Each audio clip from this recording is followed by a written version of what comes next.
It's time now for a newspaper review on this first working day of the week, beginning with Blueprint, which says NWC member on Tinubu's running mate. He says competence, not religion, will guide APC's choice. Blueprint's there, leading with politics. All eyes still on the APC, that's the governing party here in Nigeria. Let's check our first news. It's still about the 2023 presidency. Why Southwest must rally other zones for Tinubu. That's according to Afeni Ferry. First news there.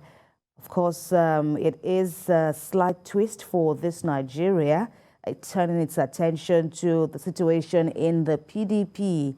Amid lingering PDP crisis, call for Iyorchia Ayo's firing. Hearts up. That's for this Nigeria. Lingering controversies about the competency there of the national chairman of the PDP.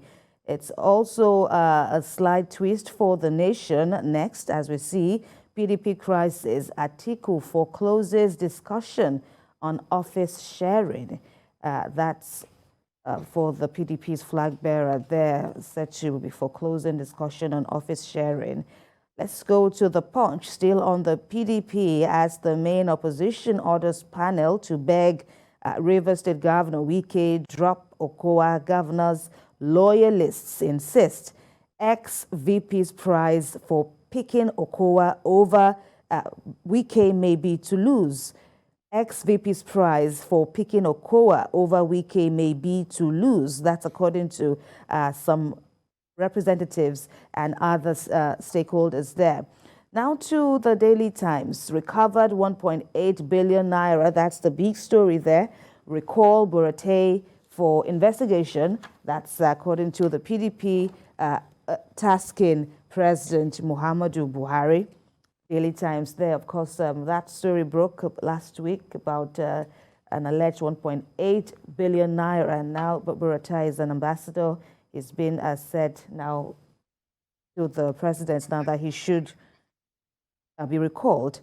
Daily Trust is next. 30 killed in Ogun, Yobe, Kogi road accident or Tom's convoy involved as truck crushes 4 vehicles on Abuja Kefi Road. That's Daily Trust. Now to business. Business AM is leading with a spotlight on Nigeria's health sector, holding massive investment opportunities. That's in a report. 1 billion naira lost yearly as Nigerians seek treatment abroad, and 3.7 trillion naira health infrastructure gap by the year 2030.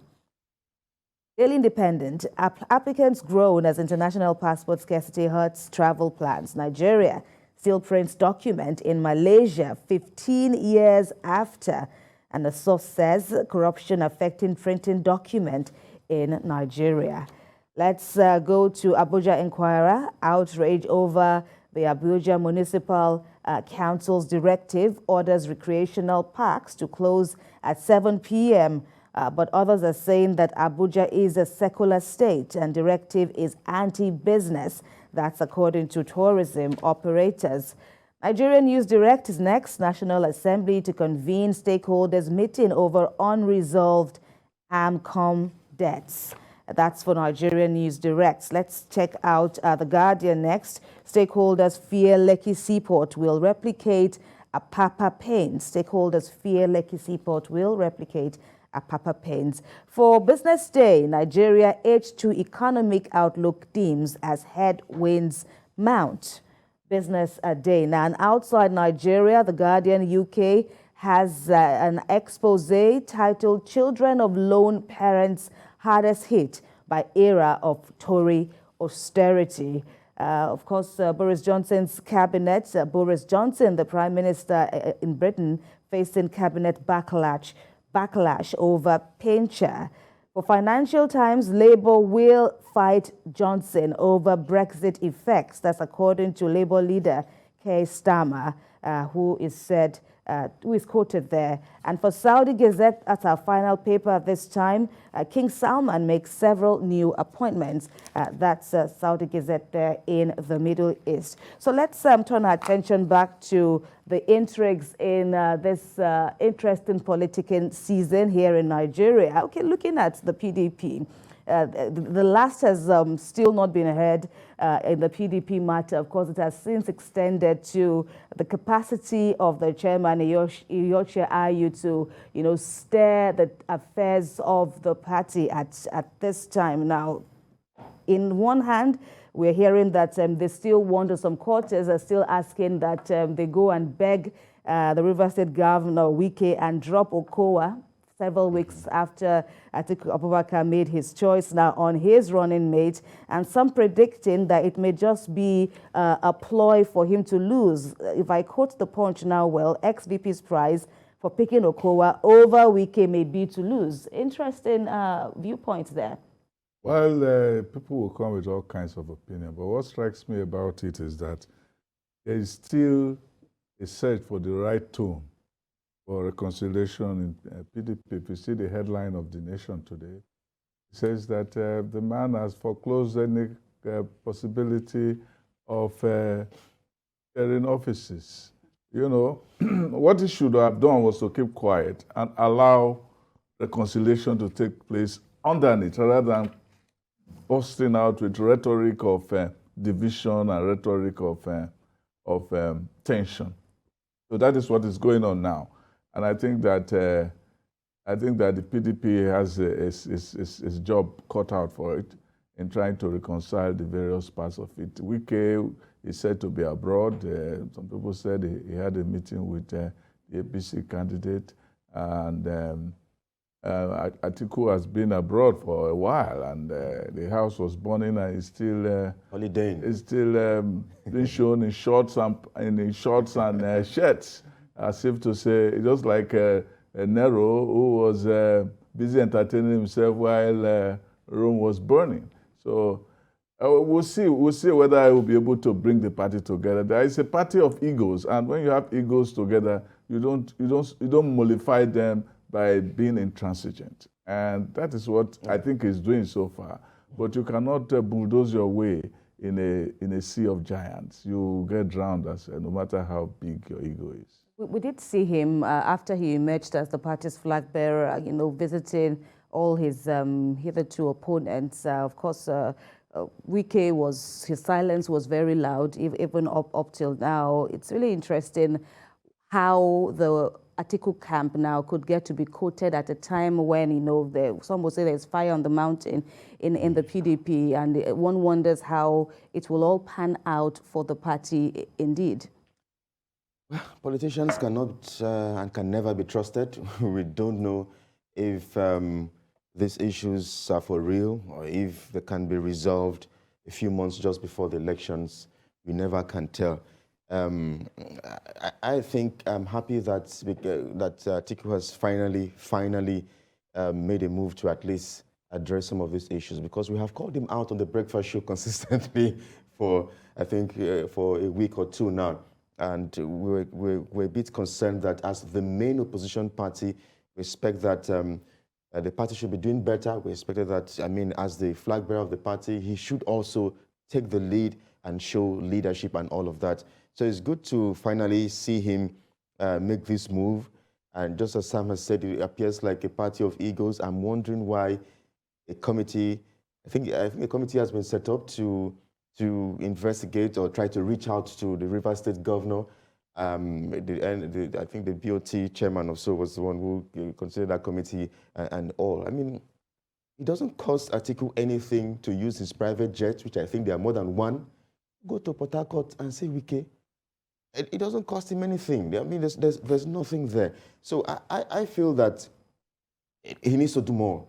Beyond what we see on his tweets or on his Twitter handle, he needs to do more. They have to be deliberate effort. He must be intentional about unifying this party. We keep seeing some person say, oh, he's a unifier.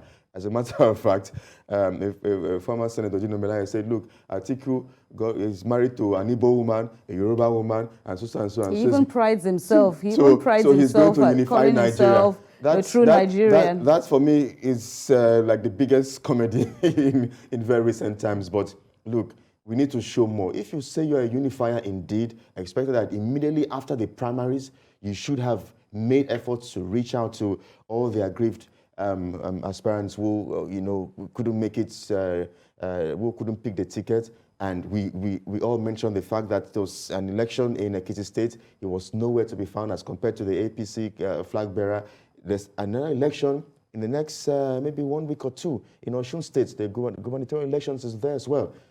We have not seen any major PDP stakeholder or even himself, Atiku, going there for campaigns and all. Who knows? Maybe this time around in Ekiti, they came third. Maybe in this one, who knows where the PDP how it will pan. Will start. Then, of course, the issue of the chairman, which is also very controversial, Iyocha Ayu, that is doesn't also appear on to holiday. settle anytime it's soon. also on holiday as well. So I'm wondering, the main opposition party that should be on its toes, that should be working, that should be going the extra mile. You are not in power. You've not been in power for the past 6 plus or almost 8 years now. You should be on your feet. The chairman as well of the party is also holidaying. Why the chairman of the APC is not holidaying? Who is the ruling party? But come to think of it, Iyocha Ayu's, emergence also, many people have also been smarted, by his emergence, especially, or you could say compounded now with Atiku Abubakar's emergence as the flag bearer. There's still a substantial chunk of members in the party that say that alone should even call for the resignation, should even call for Iyocha Ayu to step down as chairman, because the party in itself has even disobeyed its own rule as to power sharing and the rotational basis. Well, you can say that romantic overtures is not the same thing as national romance. So if you have 10 wives from 10 tribes in Nigeria, that doesn't make you a reconciler of the tribes. You should know that one connubial romance and political romance are not the same. They're way different. Interesting. Well, for the APC we got so many interesting perspectives. No, but okay. you can go on. I was going to say, I mean, now that it looks as if there are probably calls for Okowa to be dropped, is it possible Okowa to be dropped and be replaced by Wike? It's not whether Okowa will be dropped. It will not drop Okowa. The question is he ready to talk with those people who are calling for Okowa to be dropped? The thing is like, how do they say? They put it in pidgin English that the thing don't enter in truth already. The guy, there's no way he can get it out. So it is already there. It's a decision. It's a fait accompli. He made his choice. He has made his choice. All you need to do now is to bring people to it. I mean, as Richard Nixon said, he said the work of a leader, the top leader, is to make tough decisions and to get your associates along with you on that tough decision. But the point is that he has made a tough decision and does not know the task and the challenge of reconciling his associates along those lines of his tough decision.